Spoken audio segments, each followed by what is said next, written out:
বিয়ের 5 দিন পর প্রথমবার অফিসে আসছি। নিজেকে একটু অফিসে লজ্জা লাগছে। বস আজ তেমন কাজ দেয় নাই, তাই বসে আছি। হুট করে ফোন কল আসলো। বুঝলাম ওটা বউয়ের ফোন। কাল সে বাবার বাড়ি গেছে। তখন আমি কল ধরে বললাম, হ্যালো, আসসালামু আলাইকুম। সে বলল, ওয়ালাইকুম আসসালাম। ব্যস্ত আছেন? আমি বললাম, না, বলো।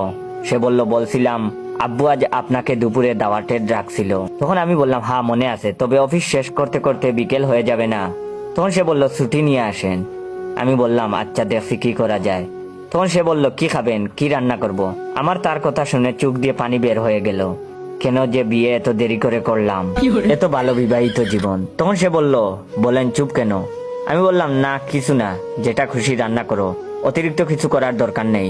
তখন সে বলল, আচ্ছা শুনেন, আপনার ফেসবুক আইডির লিঙ্কটা যদি দিতেন, খুঁজে পাচ্ছি না তো। তখন আমি বললাম, আচ্ছা মেসেজ করে দিচ্ছি। তারপরে মনে মনে বললাম, আহা কত ভালো বউ আমার। ভার্সিটি পাশ করা মেয়ে, তারপরও স্বামীকে আপনি ছাড়া তুমি বলতে চায় না। আল্লাহ এমন ভালো বউ যেন সবাইকে দেয়। এখন প্রায় দুপুর হয়ে গেছে। এমন সময় বউ আমার আবার কল দিল। আমি বসের থেকে ছুটি নিয়ে অফিস থেকে বের হয়েছি। তখন কল ধরলাম আর বললাম, হ্যালো, হ্যাঁ আমি বের হয়েছি। তখন বউ বলল, হ্যাঁ আজ আয় তুই, তোর অবস্থা করছি। তখন আমি বললাম, কি বলছো এসব, মাথা কি ঠিক আছে? তুই তুকারি করছো কেন আমাকে? তখন সে বলল, তুই আমাকে এভাবে ধোঁকা দিলি। আমি বললাম, ধোঁকা কিভাবে, কি বলছো? যাই হোক, ভিডিওটা শেষ করার আগে আপনাদের কাছ থেকে কিছুটা সময় নিচ্ছি। অনেকে আমার ভিডিওতে কমেন্ট করেন এটা কি রিয়েল না ফেক পেজ বা টিকটক অ্যাকাউন্ট। আমার রিয়েল টিকটক অ্যাকাউন্টের ফলোয়ার 6 লক্ষ এর উপরে, আর পেজের ফলোয়ার হচ্ছে 2000 এর কাছাকাছি। তো আমার পেজের নামটা ফেসবুকে ঢুকে সার্চ মারবেন, ইয়োর জয়, সবগুলা ক্যাপিটাল হাতের অক্ষর দিবেন। আর ভাইয়ের বর্তমানে আইডি রিচ ডাউন। একটু কষ্ট করে ভিডিওটা আপনার 15 জন বন্ধুকে শেয়ার করে দিবেন। মনে মনে ভাবলাম, একটা প্রেমিকা ছিল, বছর খানেক আগে বিয়ে হয়ে গেছে। ওই হারামি মিথ্যা করে কিছু বলছে নাকি? ও জানবে কিভাবে? আমি তো এখনো আমার বউকে কাউকে চেনাই নাই। ওয়েট, ভিডিওটা শেষ করার আগে আপনাদের কাছ থেকে একটু সময় নিয়ে নিচ্ছি। আপনারা দয়া করে ভাইয়ের রিয়েল ফেসবুক পেজ ইয়োর জয়কে ফলো দিয়ে রাখবেন। আর রিয়েল পেজ থেকে ভিডিওটা দেখতে পেলে সবাই বেশি বেশি করে শেয়ার করবেন, যাতে করে আপনার শেয়ারে অন্যরা ভাইয়ের রিয়েল ফেসবুক পেজটা পায়। আরেকটা কথা, যারা যারা এখনো ভিডিওতে রিয়েক্ট দেন নাই, অবশ্যই রিয়েক্ট দিয়ে দিবেন। আর ভিডিওটা কেমন লাগলো অবশ্যই কমেন্ট করে জানাবেন। ফেসবুকেও একটা ছবি পর্যন্ত দেই নাই। তখন আমি বউকে বললাম, কি হয়েছে?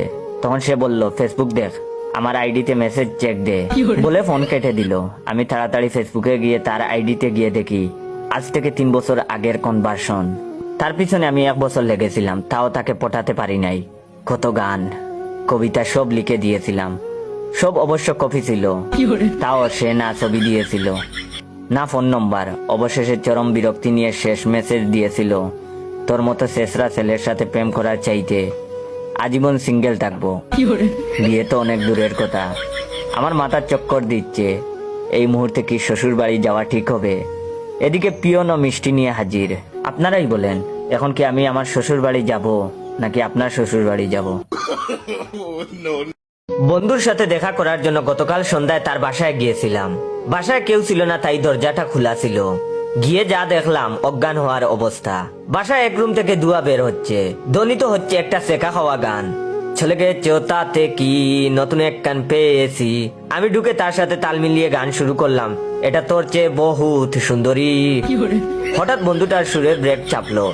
বন্ধুর হাতে 1 লিটার কোকাকোলার একটা বোতল, এখনো অর্ধেকটা অবশিষ্ট রয়েছে। হয়তো রিজিকে আমার লেখা ছিল। অবস্থা দেখলে যে কেউ মনে করবে আমার বন্ধু লাল পানি পান করছে। আর নাইট গার্ড, মশার কয়েল সবগুলো একসাথে জ্বলছে।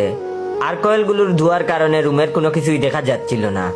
তখন বন্ধুকে আমি প্রশ্ন করলাম, হে জনাব, আপনার কি হয়েছে? সেকা খেয়েছেন নাকি?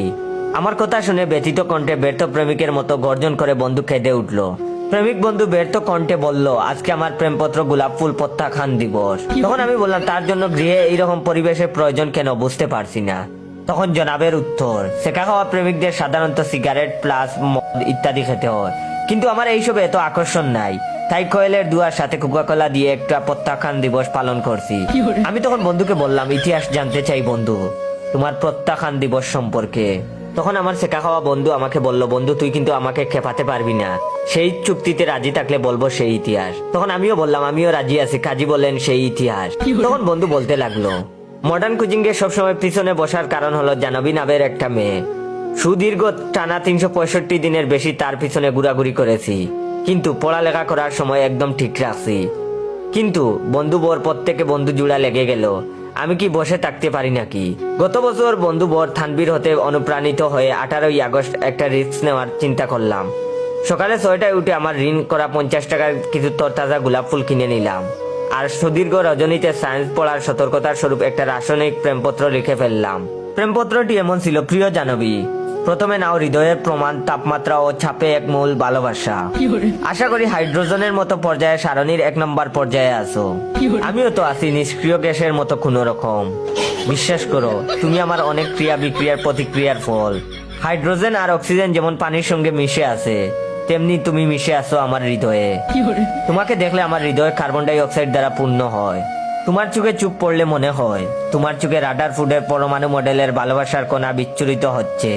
এই পৃথিবীতে তুমি যদি আমার না হও, তাহলে সালফিউরিক অ্যাসিড খেয়ে পৃথিবীর অক্সিজেন আমার জন্য হারাম করে দিব। ইতি তোমার রিমন। তারপরে বন্ধু বলল, প্রেমপত্রে কিছু কথা লিখেছি যা একদম ডাহা মিথ্যা কথা। লেখার কারণ যাতে প্রেয়সী কিছুটা প্রেমে পড়ে। সকাল প্রায় 6:20 তাদের বাসার সামনে গিয়ে অবস্থান নিলাম এবং তার আগমনের অপেক্ষায়। মিনিট 5 পরে তার আগমন। পথ আটকে দাঁড়িয়ে দ্রুততার সাথে তার হাতে আমার প্রেমপত্র তুলে দিলাম, কিন্তু বাংলা সিনেমার রিনা খানের মতো করে বলল, আব্বাকে ডাক দিব। আর আমার চোখের সামনে আমার রজনী জেগে লেখা প্রেমপত্রটা ছিঁড়ে কুচি কুচি করে ফেললো। সে আমাকে প্রত্যাখ্যান করলো। অমর হয়ে রইল দিনটি 18ই আগস্ট। মাথাতিরিক্ত বয়ে আমার ঋণে কেনা গোলাপ নিয়ে সোজা কোচিংয়ে চলে গেলাম। চোখে মুখে ব্যর্থতার ছাপ, কিন্তু লাস্ট ক্লাসের ম্যাম যখন ফার্স্ট ক্লাসে আগমন করলেন, তখন আমার কেনা গোলাপগুলো হতাশ করা প্রেয়সী অনেক ললনার সামনে ম্যামের হাতে তুলে দিলাম আর বললাম, ফুলগুলো ভালো লেগেছিল বলে কিনছিলাম, কিন্তু সবার হাতে মানাবে না, কিন্তু ম্যামের হাতে চমৎকার লাগবে। আর যদি কানে লাগান তাহলে তো। আর কিছু বলতে যাব, মুখ থেকে কথা কেড়ে নিয়ে তিনি বললেন, নায়িকা মৌসুমীর মতো লাগে, তাই না? ম্যামের কথাটা শুনে আমরা সবাই মাথা নাড়লাম, যার কারণে প্রত্যেক পরীক্ষায় বাংলাদেশ ও বিশ্ব পরিচয় নামক বিষয়ে আমার তাকে সর্বোচ্চ নাম্বার।